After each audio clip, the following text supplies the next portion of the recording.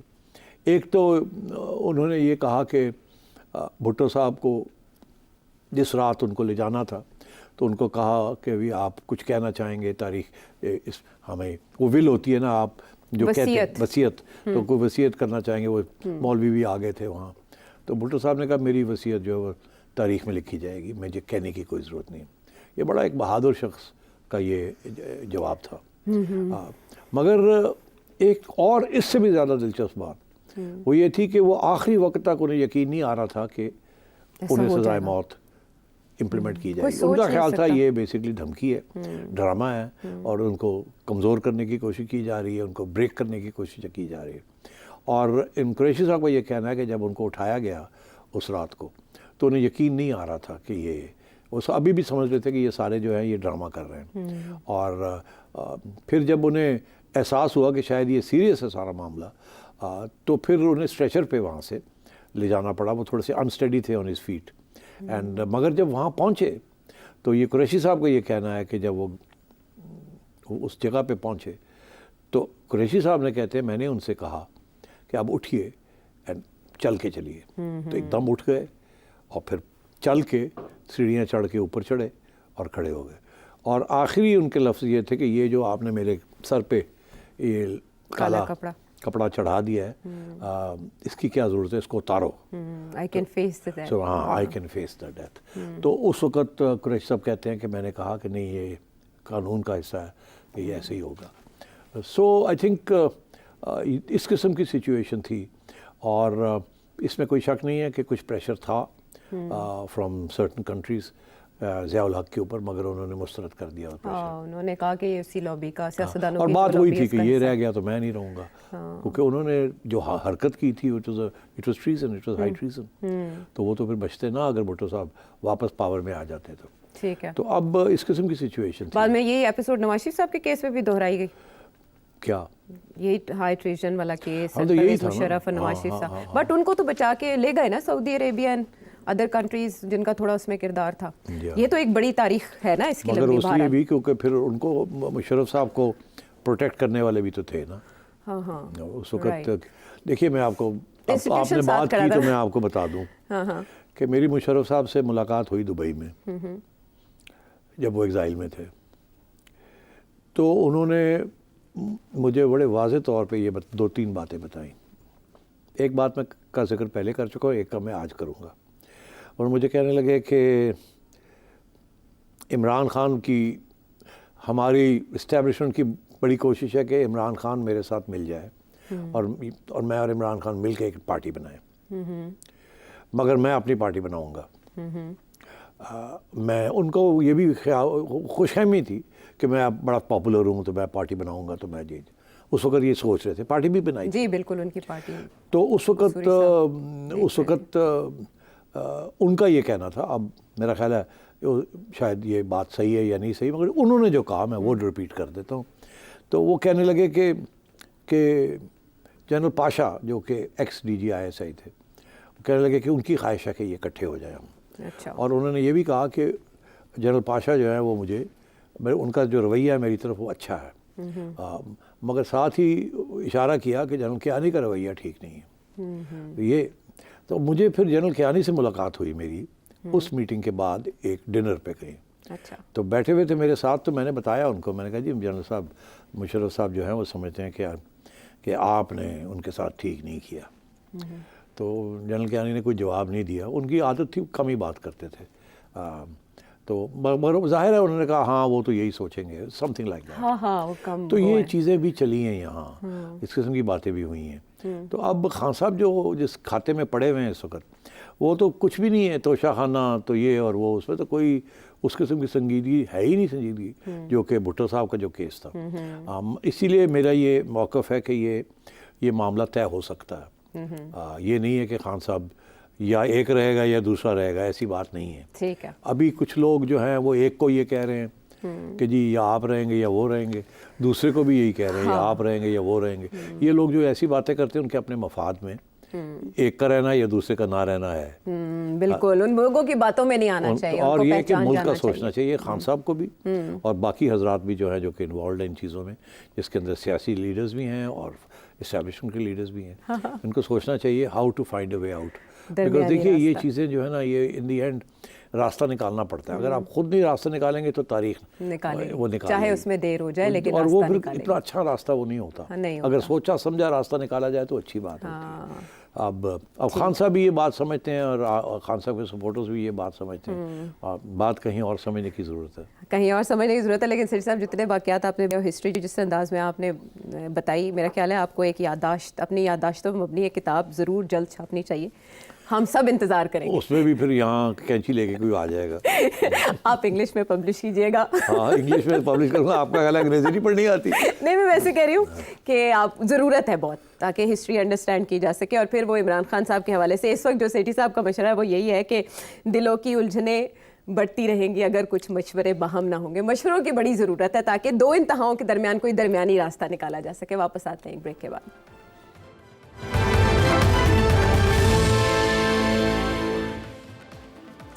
Welcome back to the شو. اچھا یہ عید سے پہلے سیٹھی صاحب آخری شو ہے ہمارا, تو میں چاہتی ہوں کہ آپ اپنے ویورز کو کوئی عیدی دے دیں اور وہ عیدی اس طرح ہوگی کہ زیادہ سے زیادہ سوالات شامل کیے جائیں, ہے نا؟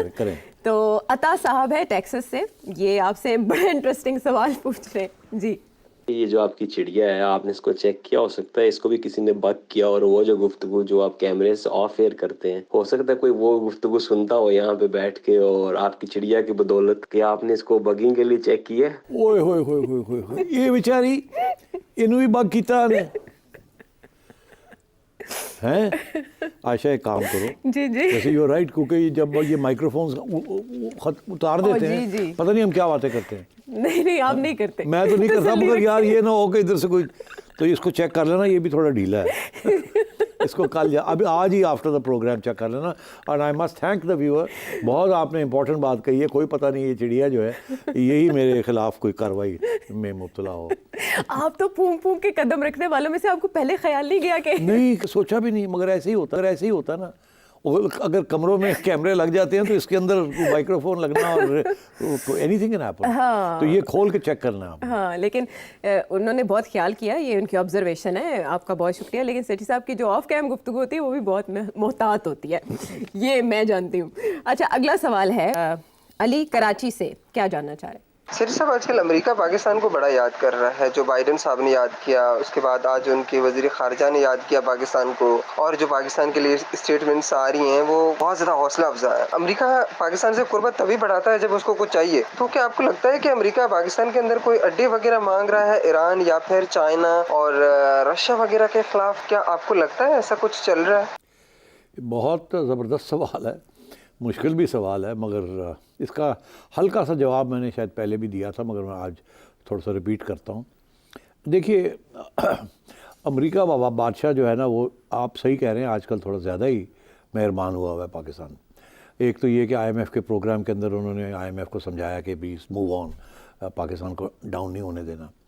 دوسرا یہ کہ یہ بلنکن صاحب کے اسٹیٹمنٹ اور بائیڈن کا اسٹیٹمنٹ, مطلب ایک آدھ تو ٹھیک ہوتا ہے, مگر یہ دو تین جو آ رہے ہیں اس کا یہ مطلب ہے کہ there is now renewed interest of the United States in Pakistan. اور آپ نے دیکھا کہ ہمارے آرمی چیف بھی ایک آدھ چکر لگا چکے ہیں. ایک چکر میں دونوں D G I S I اور چیف دونوں گئے تھے. تو کیا باتیں ہوئیں؟ اچھا اس وقت میں نے کچھ ایک دو اشارے کیے تھے, وہ شاید پسند نہیں آئے لوگوں کو, تو اب میں تھوڑا محتاط طریقے سے سمجھاؤں گا کہ نہیں وہ پروگرام دیکھ لیں پچھلے. تو نہیں کچھ تو کہنا پڑے گا. تو بات یہ ہے جی کہ امریکہ کا جو انٹرسٹ ہے وہ دو جگہ پہ ہے, ایک ہے افغانستان میں اور ایک ہے ایران میں. تو اب آپ دیکھیے میں اشاروں میں بات کروں گا بیکاز ادروائز پھر پرابلم بن جائے گا سب کے لیے, یہ پروگرام ہی بند کرنا پڑ جائے. ایک تو یہ ہے کہ ابھی حال ہی میں آپ نے دیکھا کہ وہ جو ٹیررسٹ آرگنائزیشن ہے جو کہ ایران اور پاکستان کے بارڈر میں بیٹھی ہوئی ہے, اور وہاں سے وہ اٹیکس کر رہے ہیں ایرانین فورسز کے اوپر, ریولیوشنری گارڈز پہ, جس کے اوپر ایران اتنا ناراض ہو گیا پچھلی دفعہ کہ انہوں نے 2-3 میسائل پھینک دیے. اس کے بعد پھر ہم نے بھی 2-3 پھینک دیے, پھر صلح کی, ٹھنڈا کیا سب کچھ. ابھی حال ہی میں پھر اٹیکس ہوئے ہیں وہاں. اور میں کب سے یہ کہہ رہا ہوں کہ یہ جو آرگنائزیشن ہے یہ اٹ از امریکن اسپانسرڈ. اب اس کا کیا ایویڈنس ہے یا نہیں ہے ون کانٹ سے, بٹ مطلب ہے ہمیں جس نے تاریخ پڑھی ہے تو اس قسم کی چیزوں کی سپورٹ تو کہیں نہ کہیں سے آتی ہے. پاکستان تو سپورٹ نہیں کر رہا, پاکستان تو کر ہی نہیں سکتا, سوال ہی پیدا نہیں ہوتا. تو پھر کون کر رہا ہے, کون فنڈنگ کر رہا ہے, کون ہتھیار دے رہا ہے, کون ان کو کہہ رہا ہے کہ جائیں اٹیک کریں؟ دیکھیے ریزسٹنس تو ہوتی ہے, اور اسپیشلی ایران, کردوں کی ریزسٹنس ہے, پھر یہاں سے ریزسٹنس ہے, یہ بلوچ سیپریٹسٹ جو ہیں اینڈ سو آن. مگر جب تک ان کو کوئی ایکسٹرنل سپورٹ نہ ملے تو it is very difficult for them to survive اور to carry out, continue to carry out attacks. تو بارڈرز کے اوپر جب یہ لوگ بیٹھ جاتے ہیں اور پھر یہ کرتے ہیں تو کہیں نہ کہیں سے تو ان کی ہیلپ ہوتی ہے. تو ایک تو میں یہ سمجھتا ہوں کہ کہیں نہ کہیں سے تو ہیلپ ہو رہی ہے, اور پاکستان کی طرف سے نہیں ہو رہی. اور یہ پاکستان کے لیے پرابلم ہے, بیکاز جب بھی وہ اٹیک کرتے ہیں تو ایران جو ہے وہ پاکستان سے ناراض ہو جاتا ہے. ایران نے تو پہلے سے کہا ہے کہ یہ CIA سپورٹ کر رہی ہے اس گروپ کو. تو پاکستان کے لیے ایک شرمندگی کا باعث بن جاتا ہے کہ یار اب امبیرسمنٹ ہوگی, اب کیا امریکن پریشر ڈالتے ہیں کہ کچھ نہیں آپ نے کرنا, چپ کر کے بیٹھے ہیں. اور پاکستان اگر کرنا بھی چاہے ان لوگوں کے خلاف تو پھر ان کو روک دیا جاتا ہے. تو یہ ایک ٹائٹ روپ ہوتی ہے. دوسرا ایشو یہ ہے کہ اب آپ نے دیکھا یہ یوکرین والے اور روس والوں کے درمیان جو ایشوز چل رہے ہیں, اور اب وہ فگر پوائنٹنگ جو ہو رہی ہے وہ افغانستان میں ہو رہی ہے کہ جو IS خراسان جو بیٹھی ہوئی ہے یہاں, اگر وہ تاجکستان سے لے کر اور روس تک وہ اپنے آپریشنز کر سکتی ہے تو اس کا یہ مطلب ہے کہ تھوڑی بہت اگر ہیلپ مل جائے ان کو ادھر ادھر سے.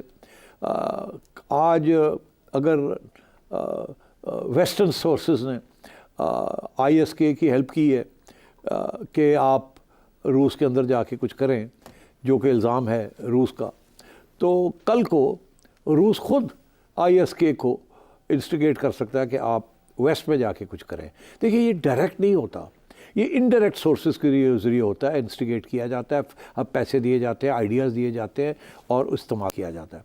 اور وہ جو لوگ استعمال ہو رہے ہوتے ہیں وہ سمجھتے ہیں کہ ہم جو بھی کر رہے ہیں اس کے ساتھ ہماری شہرت بڑھ رہی ہے, ہماری باڈی بڑھ رہی ہے اور ہمیں اہمیت مل رہی ہے, تو وہ اس لیے امداد بھی لے لیتے ہیں. تو اگر ISK نے امداد لی ہے from western sources to attack Russia, a target in Russia, تو ISK کو کل کو اگر روس کی طرف سے کوئی سپورٹ مل جائے تو they will do the same and go and attack western sources. تو اب میرا خیال ہے امریکہ کو بھی پتہ ہے, because they play these games, ان کو تو پتہ ہے کہ اگر ہم یہ کر سکتے ہیں تو وہ بھی یہ کر سکتے ہیں, ہم اس کو استعمال کر سکتے ہیں تو وہ بھی کر سکتے ہیں. تو مجھے یہ لگتا ہے ایسے ہے کہ امریکہ فیلز کہ یہ جو افغانستان کے اندر گھس بیٹھی ہیں, یہ جو فورسز وہاں اکٹھی ہو رہی ہیں, یہ کسی نہ کسی سٹیج پہ امریکن انٹرسٹ کو بھی اٹیک کریں گی. And that is why they are keeping a close watch. اب آپ کو یاد ہوگا کہ کچھ پچھلے سال میں نے کہا تھا کہ امریکن انٹرسٹ پاکستان میں رہیں گے, especially to watch what is happening in Afghanistan over the territory of Pakistan.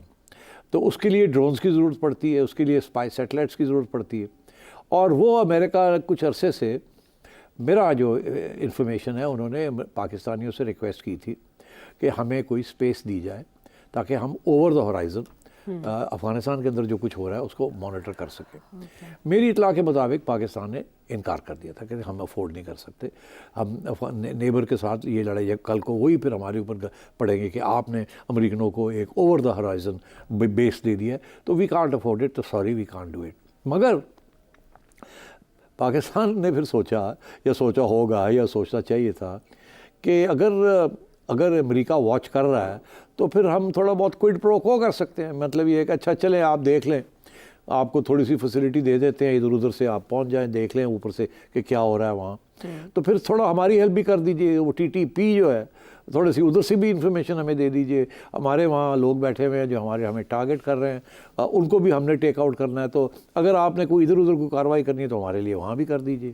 تو مطلب یہ طریقے کے ساتھ یہ چیزیں ڈیولپ ہوتی ہیں. اچھا, تو میں یہ سمجھتا ہوں کہ امریکہ جو ہے اس کے انٹرسٹ ہیں پاکستان میں اور رہیں گے جب تک افغانستان سٹیبل نہیں ہو جاتا اور امریکہ جو ہے ڈائریکٹلی افغانستان گورنمنٹ کے ساتھ بیٹھ نہیں جاتا جا کے وہاں جیسے وہ چاہتے ہیں to extract minerals and so on and so forth. اس وقت جب تک امریکہ ان کی ریکگنیشن نہیں کرتا تو امریکہ اپنا انٹرسٹ رکھے گا وہاں بیکاز آف ٹیررزم. اور ڈر یہی ہے کہ یہ نہ ہو کہ پھر کوئی ایسا انسیڈنٹ ہو جائے 9/11 جیسا تو پھر ان کے اوپر آسمان گر جائے, پتہ چلے جی IS جو ہے وہ اگر ماسکو پہنچ سکتی ہے تو وہ لنڈن بھی پہنچ سکتی ہے یا کہیں اور بھی پہنچ سکتی ہے. تو میرا خیال ہے یہ لوگ دے کیپ دیئر تھنگس. اور دوسری بات یہ ہے کہ پاکستان کو لیے وہ کر کیا $5 billion over a period of 3 years یا 6 بلین نائدر ہے نو دے.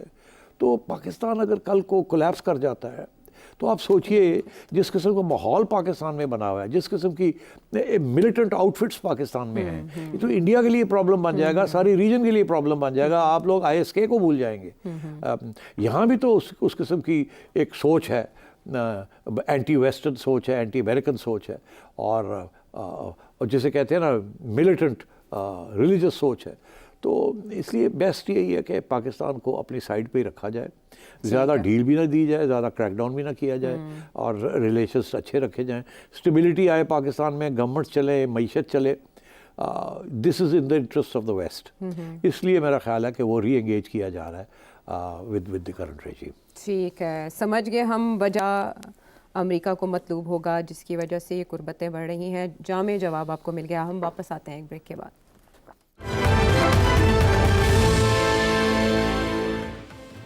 شو میں ایک بار پھر خوش آمدید. اچھا, جیسے انالیسز ہوتا ہے مختلف ٹاپکس کے بارے میں, لوگ آپ کا نظریہ جاننا چاہتے ہیں یا آپ کا انالیسز جاننا چاہتے ہیں. ایسے ہی ایک سوال آیا لیکن وہ ہے کچھ پرسنل. انس صاحب ہیں سعودی عرب سے, وہ فرق جاننا چاہ رہے ہیں کہ پہلے جب آپ چیئرمین PCB تھے, وزیر اعلیٰ تھے, تو حسن انتخاب کس کا تھا, اور اب آپ نہیں ہیں تو اس کی وجہ کیا ہو سکتی ہے. It's kind of personal question کہ اب آپ بول رہے ہیں یا بات کر رہے ہیں تو کیوں کر رہے ہیں, پہلے خاموش تھے تو کیوں تھے.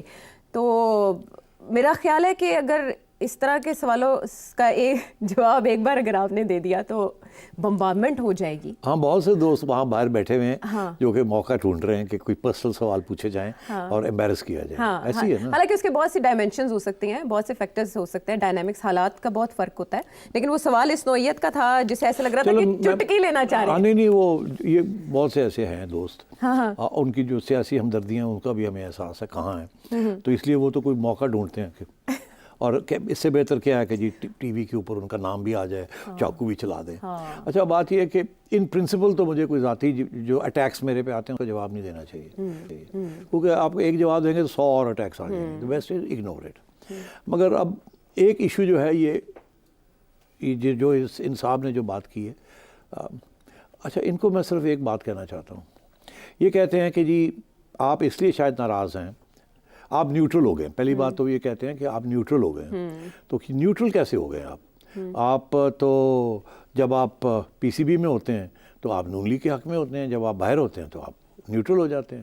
اب بات یہ ہے جی کہ دیکھنا یہ, اور پھر اسٹیبلشمنٹ کا بھی حوالہ دیا ہے کہ آپ, اب بات یہ ہے کہ جب میں PCB میں تھا تو میں ٹی وی پہ تو نہیں تھا, تو پھر میں نے کیا بولنا تھا اور کیا کہنا تھا تو وہ تو سوال ہی پیدا نہیں ہوتا.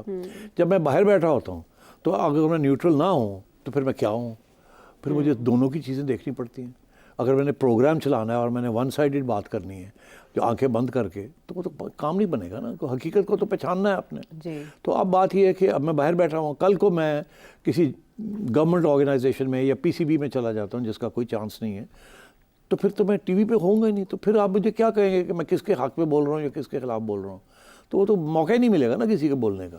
تو اب صورتحال یہ ہے کہ جو باتیں میں آج کر رہا ہوں ان باتوں میں بڑی حقیقت ہے, اور میں سمجھتا ہوں کہ نون لیگ نے بہت غلطیاں کی ہیں.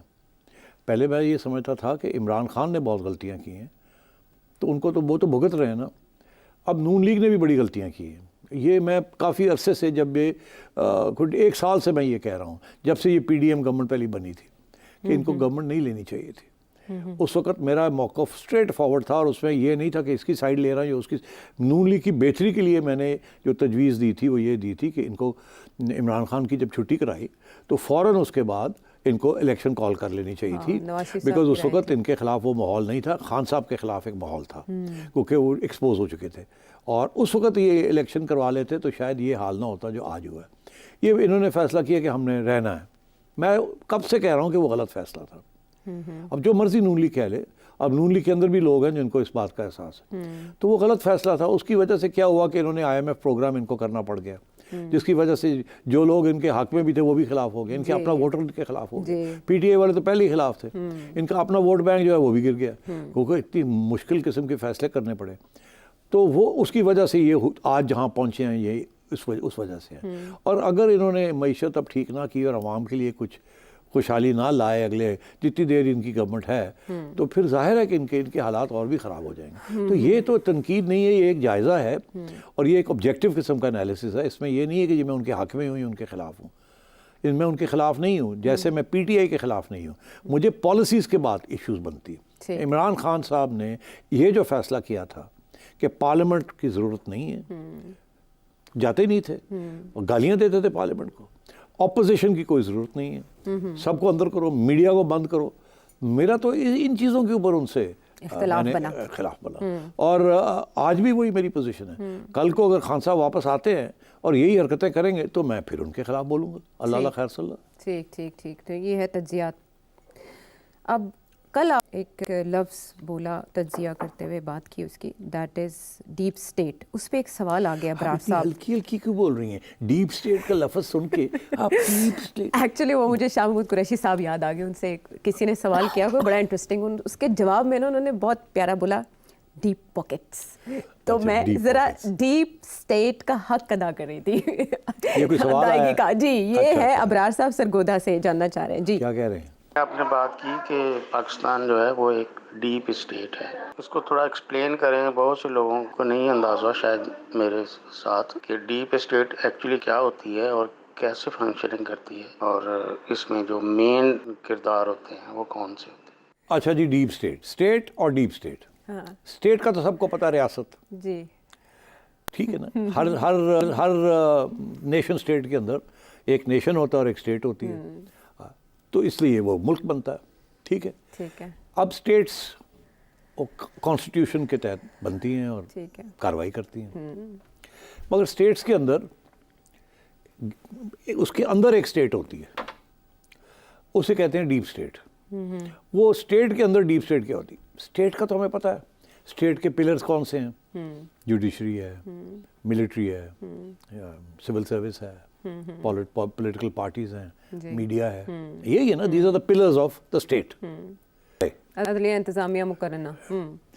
مگر اسٹیبلشمنٹ جس کو ہم کہتے ہیں, جی ہم ایکچولی وہ اسٹیبلشمنٹ ہم ان کو کہتے ہیں جن کو ہم کہتے ہیں deep state. Deep state, what is the deep state? امریکہ کے اندر deep state is the military industrial complex. یہ